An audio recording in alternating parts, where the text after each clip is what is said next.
కనిగిరి మండలంలో ఎవరైతే రీసెంట్గా ఇంటర్మీడియట్ అదేవిధంగా 10th క్లాసు ఎగ్జామ్స్ అయిపోయిన విద్యార్థి, ముఖ్యంగా విద్యార్థులు వీళ్ళు ఎండాకాలం సెలవులని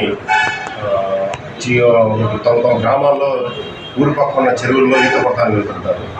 ఎవరైతే ఈత రాని వాళ్ళు సరైన ప్రికాషన్ తీసుకోకపోవడం వల్ల ఆ గ్రామంలో చెరువు కొండలో పడి చనిపోవడం లేదా అపరాస్థితి జరుగుతూ ఉన్నాం.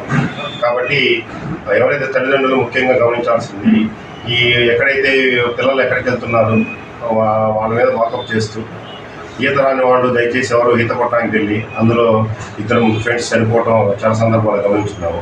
ముఖ్యంగా దాన్ని మన తల్లిదండ్రుల్లో వాళ్ళు ఎక్కడికి వెళ్తారో వాచ్ చేస్తే ఆ ఈత కొట్టడం వల్ల పిల్లలు చనిపోకుండా ఆస్కారం ఉంటుంది. అదేవిధంగా ఎవరైతే తల్లిదండ్రులకు ముఖ్యంగా విజ్ఞప్తి, మన ఇంట్లో డోర్ పక్కన లేకపోతే గోడ పైన మన నాన్నగారితో లేకపోతే మీ హస్బెండ్ బండి కీస్ అక్కడ పెడితే వీళ్ళు హాస్టల్ నుంచి వచ్చిన పిల్లలు ఆ బండి తీసుకుని ర్యాష్గా బండి డ్రైవ్ చేయటము, వాళ్ళు ఎటువంటి డ్రైవింగ్ లైసెన్స్ లేకుండా హెల్మెట్ పెట్టుకోకుండా డ్రైవింగ్ చేయడం వల్ల వాళ్ళు చనిపోవడమే కాక వాళ్ళు గాయపడడం కాక ఎవరైతే తోటి ప్రయాణికులు ఎదురుగా పబ్లిక్ వాళ్ళని కుదరడం వల్ల వాళ్ళు హాస్పిటలైజ్ అయ్యే సందర్భాలు చాలా ఉన్నాయి.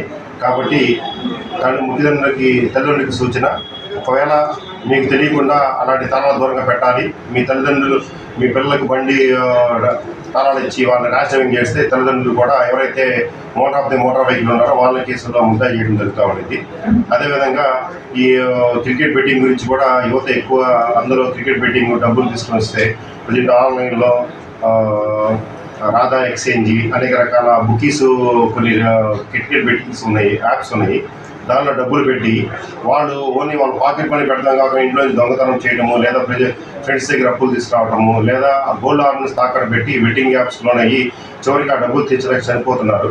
కాబట్టి తల్లిదండ్రులు కూడా ముఖ్యంగా వాళ్ళు ఏం పని చేస్తున్నారు, వాళ్ళకి కీప్యాడ్ ఫోన్స్ మాత్రమే ఇవ్వగలరా, అవసరమైన సందర్భంలో లేదా కంప్యూటర్ కానీ ఫోన్ కానీ ఇంట్లో వాళ్ళ కామన్ రూమ్లో పెట్టుకొని అబ్జర్వ్ చేస్తామంటే ఈ యొక్క నేరాలను మనం నివారించుకోవచ్చు.